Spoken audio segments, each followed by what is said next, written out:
On ne devient pas riche grâce à la bourse. Ça n'enrichit que les riches et toi, tu resteras pauvre. C'est ce qu'on entend régulièrement de nos proches, de nos collègues quand on leur dit qu'on investit en bourse. Il suffit de voir mon challenge que je vous partage chaque mois. J'investis depuis presque 2 ans environ 250 € par mois. Et pourtant, mon portefeuille ne fait pas rêver. Comment je peux convaincre quelqu'un qu'investir vaut le coup avec un portefeuille de cette valeur, avec seulement 250 € par mois? Comment je peux leur donner tort? Et pourtant, il suffit juste de voir un peu plus long terme. On vit jusqu'à 84 ans. On peut largement voir long terme sur 20 ans, 30 ans. On commence à investir à 20 ans, on arrête à 50 ans. On investit 30 ans pour vivre 30 ans de pure liberté. 500 € par mois pendant seulement 20 ans, c'est 500 000 € de patrimoine.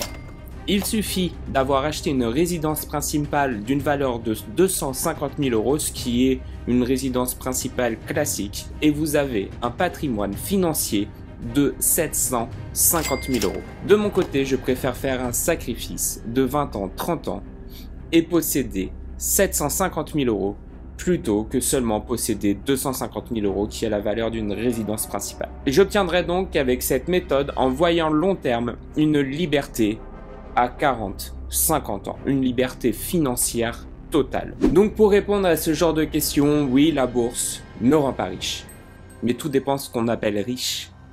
Oui, ça te rendra pas millionnaire avec 250 ou 500 € par mois sur 20 ans, mais 500 000 €, sincèrement, c'est déjà pas mal, hein. Avec une moyenne de 8% par an, de tête, ça te fait environ 40 000 € par an. C'est bien, largement au-dessus de la moyenne des Français. Et c'est le but de ce challenge, de cette vidéo. Vous montrer que même avec un peu d'argent mis chaque mois dans la bourse, on peut obtenir sa liberté financière. On peut obtenir une belle retraite si on voit encore plus long terme. En regardant Objectif 2000 € par mois, tous les épisodes, tous les mois, vous connaîtrez exactement toutes mes erreurs et toutes mes réussites. Et ça vous permettra de faire encore mieux que moi. On va pouvoir commencer cette vidéo maintenant que l'intro est terminée. Commençons par Brix. Je sais que cette plateforme n'intéresse plus grand monde dans ma communauté, c'est pour ça qu'on va aller vite au fait. Avec les épisodes qui passent, vous savez dorénavant que Brix m'étonne à chaque fois. Ils n'arrivent plus du tout à atteindre leurs objectifs et ça depuis longtemps. Je parle évidemment de la version Royalties. Ce mois-ci, malgré quelques essais, je n'ai pas réussi à vendre mes briques. Je reste donc avec 557 € de patrimoine sur Brix et 21 € en cash. J'ai reçu des mails de Brix dernièrement pour me dire qu'ils n'allaient pas tarder à lancer les ventes des immeubles, tout en essayant de faire en sorte qu'on ne perd pas d'argent. Enfin, c'est ce qu'ils disent. Mais leur mail, pour ceux qui l'ont reçu, c'est vrai qu'il n'est vraiment pas clair. J'ai d'ailleurs une question à vous poser. Que pensez-vous de Brix? Est-ce que vous continuez encore à investir sur cette plateforme? Est-ce que Brix vous satisfait? Est-ce que vous voulez que je continue à parler de Brix dans mes vidéos? Par contre, le crowdfunding immobilier avec la première brique est toujours un pur bonheur. Je n'ai jamais reçu autant d'argent. Alors pour certains, ça peut paraître pas beaucoup, mais comme je l'ai dit, c'est l'effet cumulé, il faut voir long terme.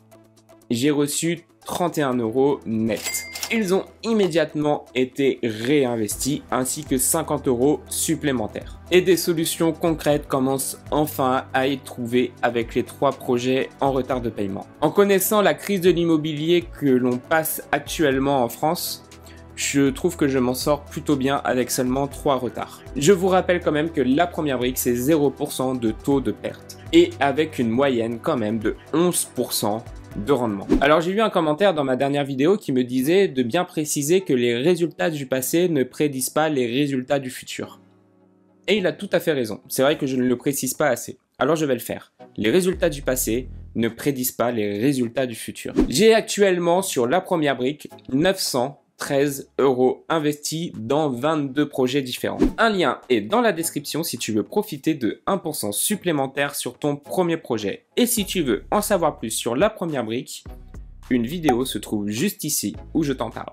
On passe rapidement par mon assurance vie qui s'élève à 745 €. Je n'y touche pas, je m'y connais pas plus que ça en assurance vie, donc passons directement à la bourse. Je sais que le marché boursier est le sujet qui vous intéresse le plus sur ma chaîne. Je le vois clairement avec les chiffres. Comme d'habitude, j'ai acheté pour 100 € d'ETF S&P 500, avec clairement un objectif d'une stratégie de DCA.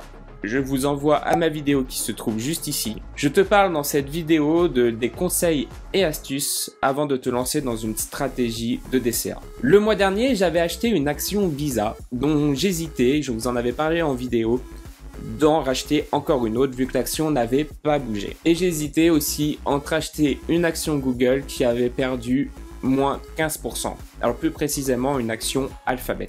Et j'ai hésité longtemps. Et j'ai finalement décidé de racheter une action Visa. Pour vous rappeler les chiffres d'une telle action, d'une telle entreprise, c'est 50% des transactions mondiales.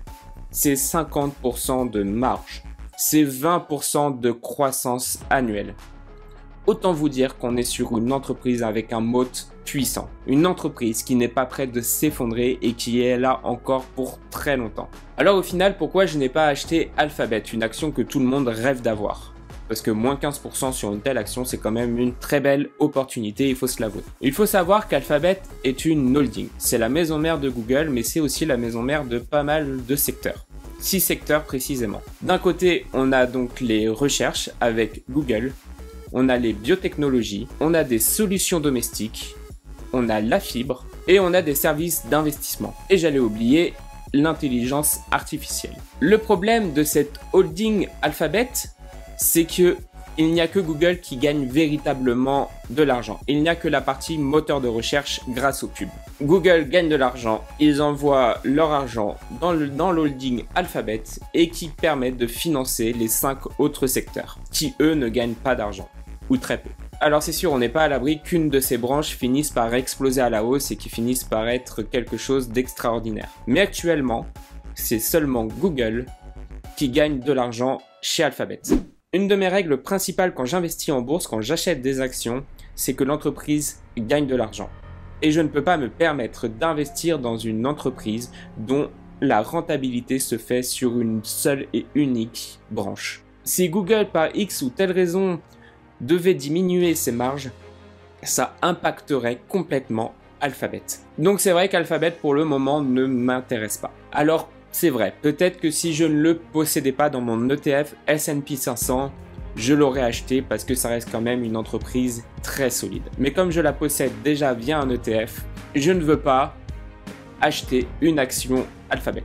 Enfin, pas aujourd'hui. N'hésite pas à donner ton avis dans l'espace commentaire si toi tu aurais acheté une action Alphabet à moins 15%. Donc mon portefeuille en bourse ce mois-ci a pris de la valeur. Un petit peu moins de 4%. Ce qui est énorme en bourse en un mois. Il a été étonnamment soutenu par les sociétés bancaires. Plus 9% pour Bank of America et PayPal. J'ai également Disney qui a fait plus 10% ce mois-ci. De l'autre côté, j'ai malheureusement Adobe qui fait moins 10%, qui est vraiment en chute libre depuis plusieurs mois. Il va falloir vraiment que j'analyse cette entreprise de nouveau pour voir si sa chute est méritée, si je dois vendre ou si c'est une occasion rêvée pour pouvoir acheter plus bas. J'ai donc en ce 31 mars, au moment où je tourne cette vidéo, 3 630 € investis en bourse. Et mon patrimoine financier total s'élève à 5 866 €. Le mois prochain, si tout se passe bien, on dépasse les 6 000 €. N'oubliez pas de liker la vidéo et de vous abonner et je vous dis ciao!